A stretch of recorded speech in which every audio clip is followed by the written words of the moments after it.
Hi friends, धातु रूप सीखने के क्रम में हमने लट लकार वर्तमान काल, लंग लकार भूतकाल तथा लृट लकार भविष्य काल सीख लिए हैं।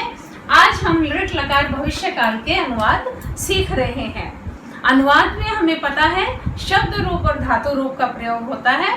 इसमें हम शब्द रूप को जिन कारक चिन्हों के साथ चलते हैं उनको आज हम सीख रहे हैं। पुनः कर्ता में प्रथमा विभक्ति आती है, कर्म को द्वितीया, करण से के द्वारा तृतीया, संप्रदान के लिए चतुर्थी, अपादान से पृथक पंचमी, संबंध काके की रारेरी षष्ठी तथा अधिकरण में पर में सप्तमी विभक्ति का प्रयोग होता है। धातु रूप लकारों में चलते हैं तथा 3 पुरुष होते हैं, प्रथम पुरुष, मध्यम पुरुष और उत्तम पुरुष। प्रथम पुरुष के कर्ता सह, तौ, ते तथा सभी नाम होते हैं। मध्यम पुरुष के कर्ता त्वम, युवाम, यूयम ये 3 होते हैं तथा उत्तम पुरुष के कर्ता अहम, आवाम, वयम ये होते हैं। तो आज हम अनुवाद में सबसे पहले सीखते हैं वह अब इस पाठशाला में पढ़ेगा। वाक्य को थोड़ा सा ध्यान से देखते हैं। वह पढ़ेगा, वह कर्ता, पढ़ेगा क्रिया। इस पाठशाला में ये हमारा अधिकरण है तथा अब यह अव्यय है। अव्यय को एक बार फिर बता देते हैं। जो भी शब्द, जो भी पद अव्यय होता है उसके रूप नहीं चलते हैं। तो इस पाठशाला में आज इसको थोड़ा सा हम ध्यान से समझते हैं। पाठशाला में सप्तमी तथा इस पाठशाला के साथ आया है, इसलिए इसमें भी सप्तमी विभक्ति का प्रयोग होता है। एतद शब्द का अर्थ होता है यह सर्वनाम है। इसकी सप्तमी बनती है एतस्याम। हमारा बना सह अधुना एतस्याम पाठशालायाम पठिष्यति। वाक्य को कैसे सीखा? जब हमने लृट लकार सीखा था, रूप सीखे थे, धातु रूप सीखे थे, तो हमने सीखा था पठिष्यति, पठिष्यतः, पठिष्यन्ति, सह पठिष्यति वही है। बीच में हमने जो कारक चिन्ह आया है उसी कारक चिन्ह के शब्द रूप का प्रयोग कर दिया है। अधिकरण में पर, पाठशाला लता के समान चलेगी क्योंकि ये आकारांत शब्द है। लता की सप्तमी बनती है लतायाम। विद्या की बनती है विद्यायाम। रक्षा की बनती है रक्षायाम। संस्कृत बहुत आसान है। अब देखिए आगे, राम इस गेंद से उद्यान में खेलेगा। राम कर्ता, खेलेगा क्रिया। क्रीड धातु पठ के समान चलेगी। इस गेंद से के द्वारा, थोड़ा सा ध्यान देंगे, से के द्वारा, करण उद्यान में, वही में पर अधिकरण। तो राम है इस गेंद से, इसको संस्कृत में एतद कहने के साथ साथ एक शब्द इदम भी होता है जिसके रूप चलते हैं। अर्थ होता है यह, एतद का अर्थ भी यह है। रूप चलते हैं अयम, इमौ, इमे, इमम, इमौ, इमान, अनेन, आभ्याम, एभि, अस्मै, आभ्याम, एभ्ये, अस्मात्, आभ्याम, एभ्ये, अस्य, अनेहो, येषाम, अस्मिन्, अनेहो, एषु। यहाँ तृतीया में क्या बना है? अनेन। एतद शब्द का हमने सीखा है, एतेन बनता है। तो यहाँ बनेगा रामः एतेन कन्दुकेन उद्याने क्रीडिष्यति। संस्कृत का अथाह भंडार है। यहाँ एतेन के स्थान पर हम अनेन भी लिख सकते हैं। वे दोनों घर का कार्य करेंगे।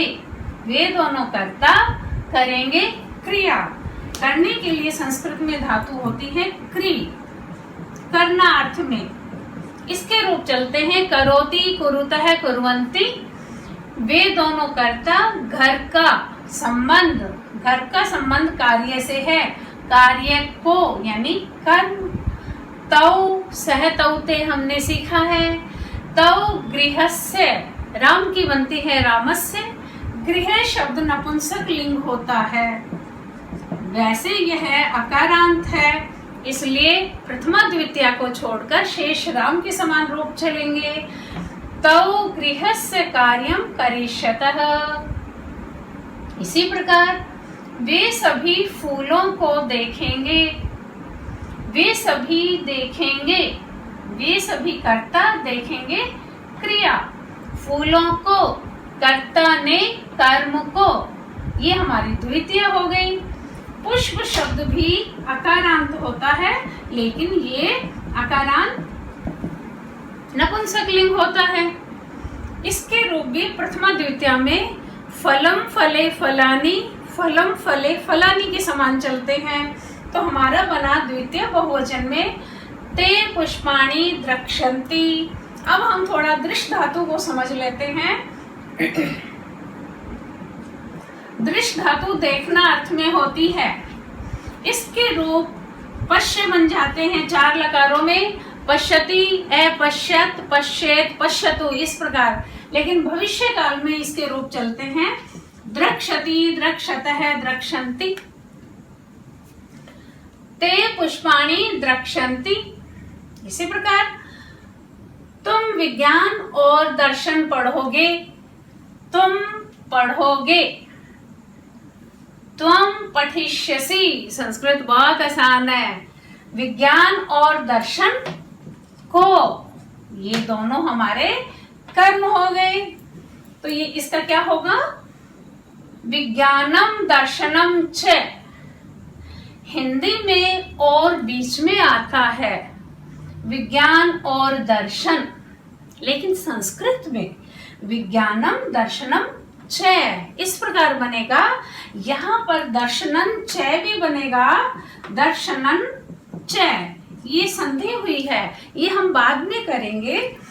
तो हमारा यहाँ बनेगा त्वं विज्ञानम दर्शनम च पठिष्यसि। तुम दोनों प्रश्न पूछोगे, तुम दोनों कर्ता पूछोगे क्रिया, प्रश्न को कर्म। युवाम प्रश्नम, अब थोड़ा ध्यान दो, प्रश्न अकारांत पुल्लिंग है और इसके रूप राम के समान चलते हैं। युवाम प्रश्नम प्रक्षतः हमारा द्विवचन करता है, तो हमारी क्रिया भी द्विवचन होगी। हमारा कर्ता मध्यम पुरुष है, हमारी क्रिया भी मध्यम पुरुष होगी। तो पृच्छ धातु का क्या हो जाता है? पृच्छ धातु प्रक्षति, प्रक्षतः, प्रक्षन्ति बन जाती है। तुम सब फूलों को सूंघोगे, तुम सब कर्ता, सूंघोगे क्रिया, फूलों को कर्म। यूयम पुष्पाणि घ्रास्यथ, थोड़ा सा अभ्यास की जरूरत होती है। जिग्र धातु है, सूंघना अर्थ में इसके रूप चलते हैं जिग्रति लट लकार, अजिग्रत पठत के समान, पठ धातु के समान है लंग लकार, लेकिन भविष्य काल में बन जाती है घ्रास्यति, घ्रास्यति, घ्रास्यतः, घ्रास्यन्ति। इस प्रकार से यूयम पुष्पाणि घ्रास्यथ। मैं बालक के लिए फल दूंगी, मैं कर्ता, दूंगी क्रिया।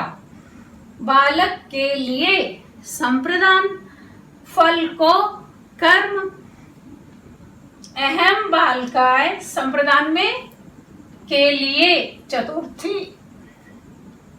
अहम बालकाय फलम दास्यामि। हम दोनों संस्कृत विकास के लिए कार्य करेंगे। हम दोनों कर्ता, करेंगे क्रिया, कार्य को कर्म, संस्कृत विकास के लिए। ये हमारा पूरा संप्रदान। यहाँ बीच में समास है, ये समस्त पद कर दिया गया है संस्कृत के विकास के लिए। समास हम बाद में अभ्यास करेंगे, सीखेंगे। तो हम दोनों आवाम संस्कृत विकास के लिए संस्कृतस्य विकासाय या आवाम संस्कृत विकासाय कार्यम करिष्यावः, आवाम करिष्यावः, हम दोनों करेंगे। क्या करेंगे? संस्कृत विकासाय कार्यम।